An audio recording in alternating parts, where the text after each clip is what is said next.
Welcome to another In Wheel Time podcast, a 30-minute mini version of the In Wheel Time car show that airs live every Saturday morning, 8 to 11 a.m. Central.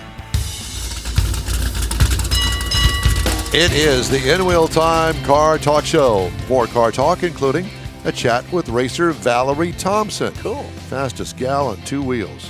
Konrad has the In Wheel Time car clinic, and we'll also take a look at this week's auto news headlines. Howdy, along with Mike out of this world, Mars. We need more Jeff Zekin. I'm Don Armstrong. Konrad's out today with COVID. David Ainsley has a weekend. Well, I was going to say he has a weekend off, but he's never off with this show. No. Because he needs to check on us because we have our constant problems. Us, and by the way, he called us from his boudoir. And speaking of issues, last weekend we apologized because we had I'm not even going to apologize for you, Mars, because I don't know what to apologize for. What was the problem last weekend? We had some internet problems. We had some computer problems. And we had some process problems. We didn't follow our process. So it was a combination of errors. I got up too early. Yeah. Jeff got up too early. I shouldn't have even been there. You guys could have handled it on your own. If you want to screw it up, you don't need me. Yeah. Yeah, we do. No, because I will take no blame for any of that. Well, I know, but you can help do it, though. You do so well at helping us screw it up, but then you don't take any blame. So. Absolutely no blame. There you go. Because I took blame for 3 wives. I can't. All for one and one for all. He's blamed out. Like pirates. That's right. I'm ruined. All right. Enough of that. Is Valerie ready? No, sir, not quite yet. Okay, well, we were hoping to have Valerie Thompson with Valerie Thompson Racing, but she ain't there yet. I did want to remind everybody that next week, not next weekend, tomorrow, right. Sunday, October 23rd, coffee and cigars, cars and bikes, meet 8 a.m. to 1 p.m. at the park at Sugar Creek, down the street from us, as a matter of fact. 14,019 Southwest Freeway. Got that? 14,019 Southwest Freeway. Behind the bank building there in the Chevron station, there's a shopping center. And from what I understand, this is where this first meet is going to be. I might go and check it out at some point tomorrow morning. I'm not sure. But it's on the calendar, and I got the big poster. Yep. Can you see that? Can you see that? I don't know whether you can see that or not, but there it is. You can kind of see it. Put your glasses on. Yeah. So that's tomorrow morning, 8 to 1 p.m., cars and bikes, coffee and cigars. All right. Can't imagine doing a cigar and a cup of coffee on a Sunday morning. Just doesn't. Now, we could have an Irish coffee. That would work. Bring your own leprechaun. Uh-huh. Yeah. Buzz or us. Buzz or us. Yeah. So do you bring your own cigars or? I guess you do. I don't know. Okay. Maybe they got cigars for sale there. There is or samples. There is let's see, EBD Embedo Coffee and Smoke Ring Sugarland fine cigars established in 2000. Oh, there is a cigar shop not far there. It's over by the Whole Foods, I believe. Well, there you go. Very far that must be it. I think Smoke there Ring. might be one in the mall, in the town center. Town center. Okay. There's a cigar place in there. Couldn't tell you. They're probably all affiliated. Very good. Well, there used to be one over there in Town Center, a place that you'd go and smoke cigars, but that's gone now. Right, but I think there's a shop of just a retail shop. I think to sell cigars. And it's not far from the Vino and Vinyl and Vino. Yeah, no, that's not down there. the street from there. Yeah, I don't think that's there anymore. Okay. Disregard. Okay. Michigan. Yeah, it's the Mitten State. I don't know what it is about Carvana that just irritates me. Irks you, does it? Well, it just irritates me. I just cannot imagine. Of course, I have always been a car guy, and I cannot imagine going to a car vending machine to pick up a used car. And the amount of money that this company spent on this vending machine, to construct something like that. Well, and that means to me that they're making so much money that they can afford to buy how much did that thing cost? $100,000, $200,000? Yeah. I don't know. At any rate, state of Michigan is asking a court to deny Carvana's bid to prevent state regulators from suspending its operating license, saying the online used vehicle retailer is unlikely to prevail in its case. In a filing this past Monday in Michigan Court of Claims, lawyers for the Michigan Department of State and Secretary of State Jocelyn Benson argued that the state was authorized when it suspended Carvana's license October the 7th, citing titling and registration issues. Carvana filed a lawsuit October 13 against Benson, seeking a temporary restraining order to block the state from suspending or revoking Carvana's license to operate. The Michigan Department of State said Carvana's license was suspended for multiple violations of Michigan Vehicle Code, including failing to make application for title and registration within 15 days of delivery, failing to maintain odometer records, improperly issuing temporary registrations, and failing to have records available for inspection, among other violations. Wow. You know what? If you don't want to play the game, then don't play the game. If you want to do it wrong, there's your model. Carvana faced similar regulatory scrutiny in Illinois and elsewhere related to titling and registration issues. In other words, what they're doing is taking your money, but then they don't reimburse the state for the registration fee and the titling fee. And then you're on the hook for that. If they finish the titling process. Which they're not doing. Yeah. Within the 15 days. That's 2 weeks to do it. And so what they're doing is they're pocketing the money to build vending machines, I guess. But that's a common thread when a dealership does go hanky, so to speak, that it's always a titling issue. Well, a lot of that, I mean, some of that's, okay, we're going to take your money and we're going to put it in the bank and we're going to draw interest off of it and we're going to do it at the last minute, send it over. The problem is the last minute comes and you don't do it. And then you got somebody out there driving around with basically a stolen car. Well, according to the state, it's stolen. Yes. You've paid your money. Well, I understand. And but you can't prove it, though. Explain that to that officer that pulled you over. Yeah. The car's and not then you registered. have to go through all that. Well, and in our state, it's the paper plate issue. People are printing up paper plates and then running the tollway and not registering a vehicle, running the tollway, not paying tolls because they can't trace the paper plate back to whoever. It is just an absolute mess. They're also they're actually stealing regular plates too. They're taking them off the front of the vehicle and putting them on the back and doing the same process, running the toll.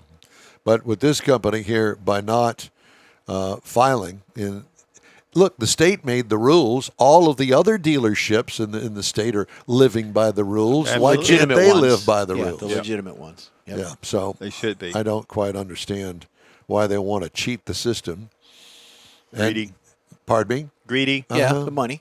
Yeah, I just don't like the way that they do business. So, okay. That's just my opinion. Okay, what? So Valerie Thompson, I goofed. I thought she was 1 hour behind us, but she's 2 hours behind us. So she is scrambling, and she is joining us now. I haven't had a chance to talk to her, but she is here now. My bad. Well, if that's the worst thing that could happen today, well, I just thought she was an Well, hour. wait just a minute. We're all right. And so then we have the electrogenic without the T. And, Who's counting? Yeah, and so there are other mistakes that were made because of lack of attention. Who's counting? What kind of grades did you make in school for attention to detail? I didn't keep the report cards, I can assure you. Well, I'm sure that you didn't. So what were the grades on them that you're so I embarrassed have no about? idea. You know how long ago that was? It was almost as long ago as yours. Remember what happened before we started the show when we got here? He changed the labeling on these two recorders, and he did it in such a fashion. I made the comment, you used to change your grades on your report card, and you said yes. There you go. All right, she's here. I can hear her. Okay, well, very good. I Valerie, was listening to you guys talk and chat about me.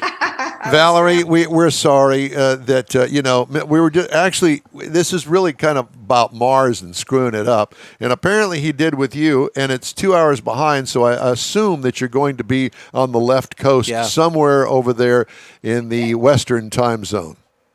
Arizona, we don't switch times, so it's a little tricky sometimes. Oh, You're in Arizona. Well, that makes you closer to Bonneville, beautiful doesn't state. Beautiful state. I'm only 630 miles away from Bonneville. it? Okay, so that's a day's drive. And, No, she could do it in an hour. well, she can do it in an hour. 2 hours at 300. Valerie Thompson is a motorcycle queen of racing, and a Bonneville a gal as well. So what would possess anybody, male, female, or anything in between, that to go and try to get speed records on a two-wheeled vehicle? Are you asking me why I'm doing it? Yes. Why I did it? Yes. Yeah. What? So, were you try? Did you try to beat all the boys on the tricycle when you were a kid growing up? Is that what it was? Is that where it started? I did try with my three-wheeler and my roller skates. Right.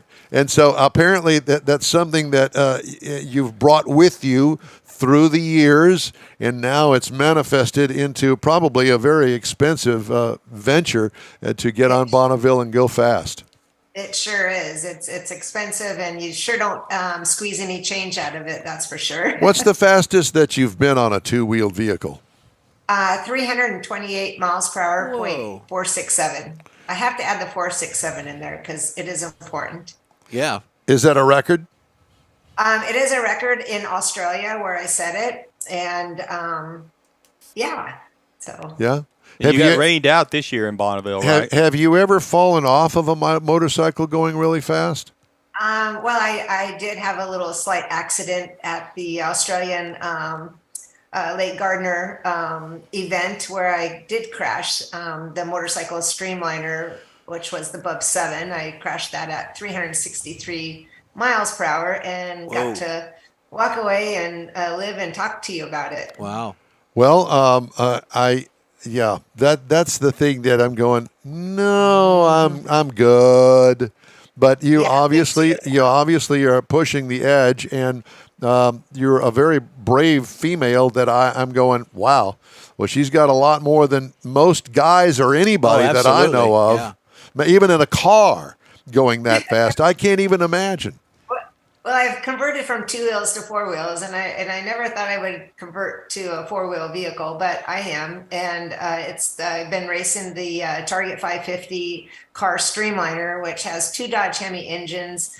It's 43 feet long, weighs about 9,000 pounds, and has not quite just almost 5,000 horsepower. So trying for the record on that as we did this year, but unfortunately we got rained out, and the record on that is 470 miles per hour. And the world record, to get like the World Guinness Book records, would be 417 miles per hour. What possesses you to do this? It's always the quest to be faster, right? You always want to be fast. And once you're up there, once you go 200, you really want more. You want more. You want 250, and then, okay, let's skip 250. Let's go right to 300 miles per hour. And I guess that's what happened to me. So I wanted to skip 350 and go right to 4, and I want to be done. Do you have a large team that supports you with this? We do have a very large team. It fluctuates from time to time, and we lost a lot of people from the COVID. And so from the COVID era. And so we've got some new team members and some existing old team members that are still helping us. So it's much appreciative. And I have some Bub 7 motorcycle streamliner teammates that jumped on and started to work with our crew too. Now, you know, Valerie, there's a thing called drag racing, and they go 328 miles an hour in 1,000 feet. Have you ever considered something like that? I already did that. I've been there, done that, dude. Sorry. Been there, done that. That was last year. Well, that's how I started. I really started drag racing down Scottsdale Road, where right off the street that I live off of, and nice. I was racing my Harley Davidson Fat Boy. I was told that I was out of control, take it to the racetrack, and a few months later I did, and I never left. And since then, I graduated from different motorcycles and racing for Harley Davidson dealership local and for a shop a private owned company. And so then I started getting into the NHRA Pro Stock motorcycle. So, my top speed on that was 190 and 7.04 seconds. So, yeah, I've done that. I Been there, actually tried it twice, but it didn't work out the second time. So that's why I chose to go into land speed racing. I was always in land speed racing, but I chose to wanted to go faster, and I wanted to be the world's fastest on a motorcycle. Are you doing this full time? I had been doing it full time. Yes.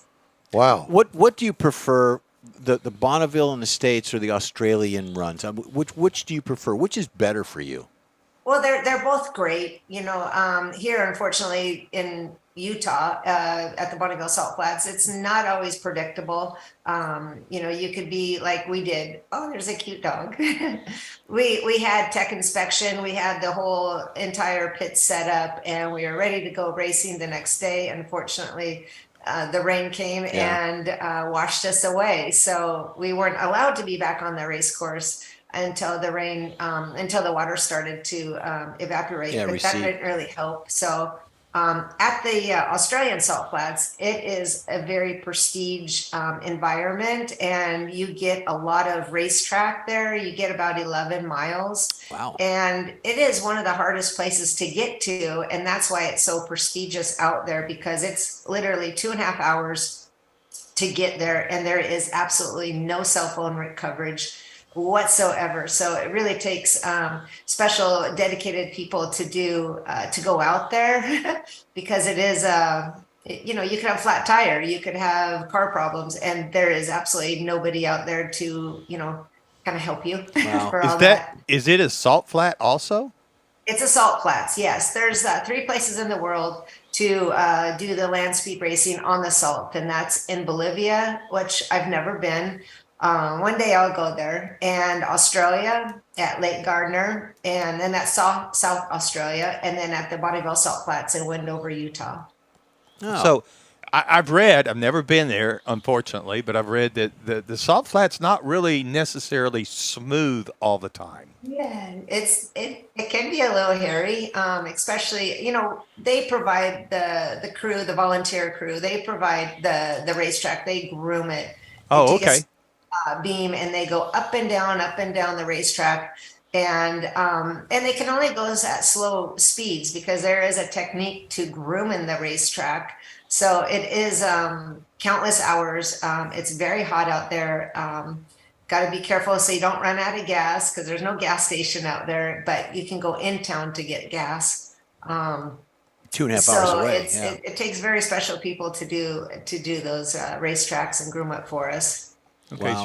so I couldn't vision you running on raw salt, It is raw salt. It's just hard. Well, but it's groomed, so It's groomed, so that yeah. helps. Yeah. Well, they're running in Bolivia. Is it For really cars salt? like mine that I raced, the Target 550, it weighs 9,000 pounds. So if I leave the starting line not like a drag race. I finesse the throttle. I sometimes it can leave, roots in the racetrack. So therefore those motorcycle, riders, they have a little harder time if, I'm not the only car that does that, but there's other cars that do that. So it does chew up the track. It does make places where it's not so Smooth and level. How can we follow you? Where can folks? I can tell you. Okay, because ValerieThompsonRacing.com, and right up there in the top of her website is merchandise. Oh, yeah. And there's nothing like merch. You got to have some merch, Valerie. I know.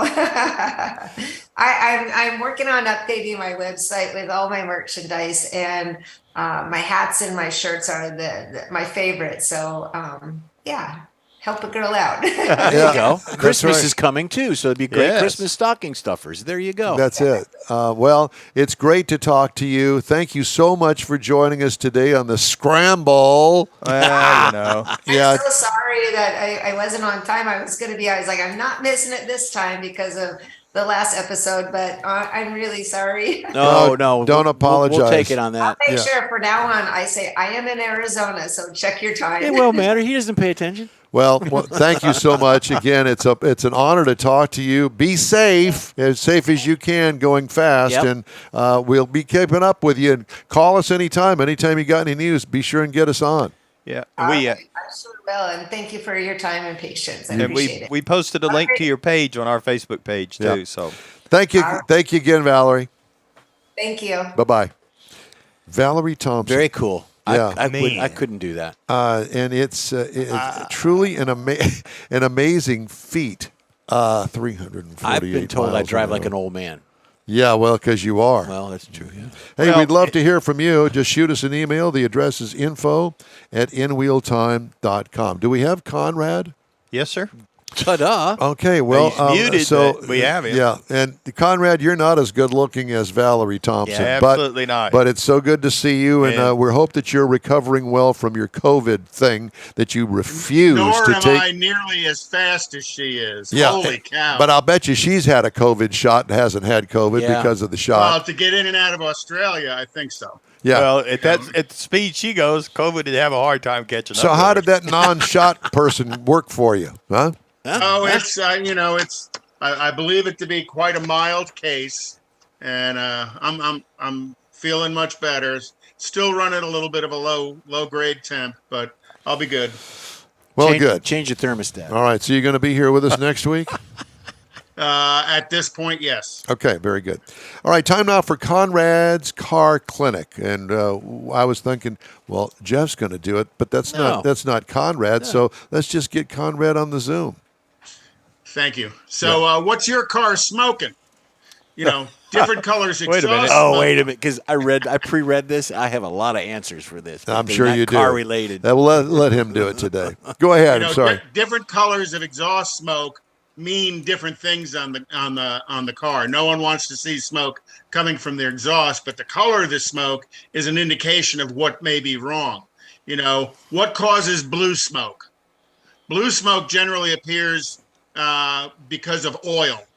So if your car smokes when you first start it in the morning, or if it smokes on deceleration, typically that's valve seals.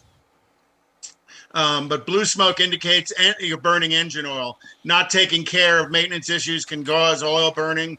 New engines with the low tension piston rings are susceptible to oil consumption and blue smoke because the piston rings get stuck on the piston, allowing blow-by, and then that blow-by is pulled through the PCV system and dumped into the intake manifold. It's possible that blue smoke in your engine can lead to further damage, especially the catalytic converter, because catalytic converters are designed to clean fuel and not designed to clean oil. So a lot of those catalytic converter inefficiency codes that fail vehicles in state inspections is caused by oil consumption. What about cars that exhaust black smoke? Black smoke means that your engine's running rich, too much fuel. Now, most people equate black smoke to diesel engines, when they roll coal, and that's when they just crank the fuel system up and whack the throttle. But you can get black smoke in a gasoline engine as well. Not as much today as in the past, but a car without a catalytic converter can still emit black smoke. Well, with the black smoke, Konrad, with the black smoke on a gasoline engine, you can actually smell the gasoline fumes, can't you? Exact, because it's caused by the sooting of the liquid gasoline in the exhaust stream. Right. The gas doesn't burn properly, Right. so it turns into a soot, and that's what comes out the exhaust. Whether you're running gas or diesel, you shouldn't see black smokes of coming out your exhaust system. You really need to go get it looked at pretty quickly, again, for not just the fuel economy aspect of it, but the possible damage that can be caused on a gasoline engine, the damage to the catalytic converter. On a diesel engine, the damage to the particulate filter. Particulate filters get full, and when they do, you got to go into regeneration, and if it doesn't regenerate properly, it can lead to particulate filter replacement, which is extremely expensive, as is catalytic converter replacement. And some cars are very difficult to find catalytic converters for right now because of the theft issue that's going on. So what causes white smoke? White smoke is generally caused by water, coolant, something like that. Now, a lot of cars will emit a white smoke when you first start them in the morning. You'll see this kind of steam coming out the exhaust system, and that's not uncommon, and that's really not an issue. That typically is caused by the condensation that builds up inside your exhaust system. The same condensation that builds up on your windshield builds up in your exhaust system. So when you start your car in the morning and all that heat goes through, it turns all that condensate into steam, and that's what comes out the exhaust system. Yep. So seeing your car blow a little white smoke out for, a couple of minutes is not unusual, but a steady stream of white smoke is unusual. And again, typically that means that you're burning coolant. You can go now. I'm sorry. I'm kind of an old school guy. A car that smokes, I will literally go out there with my hand and put my hand in the smoke and take a sniff of it. Now, you can smell the fuel, like Jeff said. You can smell the gasoline. You can actually smell the oil. Now, if you take a whiff of it and it smells sweet, that's coolant. Yeah. So highly probable you have an intake gasket leaking, coolant, or you've blown a head gasket. Yep.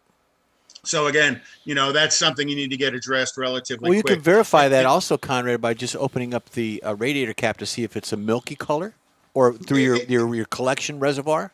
Yeah, if it's gone that bad, it's going to be expensive to fix. There are some things you could buy at the auto parts store that you pull the radiator cap off and you plug this in place. And it's called a block test. And what it does is it will indicate if there are exhaust gases in the coolant system itself. Wow. And even before the coolant turns bad because you're pumping a bunch of oil into the coolant, you can see the head gasket failure running a block test on it. So it's a good indication that you're pumping exhaust into the cooling system. And then finally, gray smoke. Now, gray smoke is a little different. Now, it's going to be more on an older car. Gray smoke, it's not black and it's not blue, but that gray smoke can be caused by your car ingesting transmission fluid. Older cars that had a vacuum modulator on the transmission to help with the shift, that vacuum modulator is what tells the transmission how hard you're on the gas or off the gas, and that helps the transmission shift properly. Well, in the old days, if the diaphragm would go bad, the vacuum modulator would suck transmission fluid into it and burn it through the engine, and that would come out as a gray smoke. So if your car is smoking steadily all the time, bring it in someplace and get it checked. Cool. So what's your car smoking? Hey, check it out if it is. Thank you, sir. We'll check back with you next hour. All right. Bye. Thank you. All right, time now for a quick break. You're on the In Wheel Time Car Talk Show. Stay with us. Starting to work on your Christmas calendar? Be sure to add the next Tailpipes and Tacos Cruise In Saturday, December 17th. You'll want to attend Tailpipes and Tacos Christmas Edition at the Loopy Tortilla in Katy, 8 to 11 a.m. It's the only place cruisers compete for Loopy's Chili Pepper trophies and other prizes.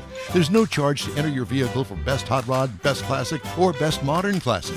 Tailpipes and Tacos is Houston's coolest and most unique cruise-in and is your opportunity to see the best hot rods, show cars, classics, and resto mods. And get Loopy Tortilla breakfast tacos with adult beverages. There's no entry fee and cars will automatically compete for those much sought-after custom Loopy trophies and other prizes. It happens at the Loopy Tortilla Tex-Mex in Katy on the Grand Parkway at Kingsland Boulevard, just south of I-10. It's the Tailpipes and Tacos Christmas Edition, Saturday, December 17th. The In Wheel Time Car Talk Show will be there too. Celebrate the Christmas season with friends and family at Tailpipes and Tacos. Saturday morning, December 17th, 8 to 11. We'll see you then, weather permitting. Want to take a minute to tell you about Gulf Coast Auto Shield, a Houston detail company like no other. Gulf Coast Auto Shield offers paint correction services that'll give your car, truck, or SUV a like-new shine. Afterwards, you'll want to protect it with a professionally installed nano-ceramic coating or protection film. Worried about your very expensive windshield getting damaged, broken, or cracked? Let Gulf Coast Auto Shield install Exo Shield, a windshield protection film. Give John Gray a call today or check out their website, gcautoshield.com. Hey, whether you own a new, ultra-expensive, exotic, or a 5-year-old Suburban, Gulf Coast Auto Shield will help keep your investment looking like the day it rolled off the assembly line. Gulf Coast Auto Shield is conveniently located on the South Sam Houston Parkway, just south of I-69, the Southwest Freeway.